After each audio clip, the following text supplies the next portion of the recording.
શ્રીમદ ભગવદ્ ગીતા અધ્યાય 6 આત્મસંયમ યોગ શ્લોક 17નું પઠન કરીએ, પછી તેનો અર્થ સમજીએ.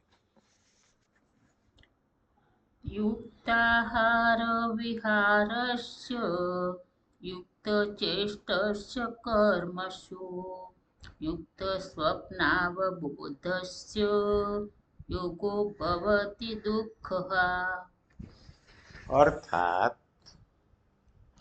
દુઃખોનો નાશ કરનાર યોગ તો યથાયોગ્ય આહાર વિહાર કરનારનો, કર્મોમાં યથાયોગ્ય ચેષ્ટા કરનારનો તથા યથાયોગ્ય ઊંઘનાર તેમજ જાગનારનો જે સિદ્ધ થાય છે.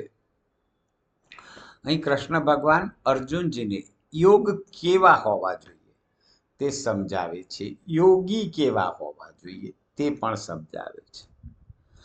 તો જે યથાયોગ્ય આહાર વિહાર કરે છે, એટલે વધારે પડતું ખાતા પણ નથી અને બિલકુલ ન ખાતા એવું પણ નથી, એવા ઉપવાસી, કર્મોમાં પણ યથાયોગ્ય ચેષ્ટા કરનાર, એટલે વધારે પડતું કામ, શક્તિ બહારનું કામ કરનાર અથવા તો બિલકુલ કામ ન કરનાર આળસુ એ યોગી નથી.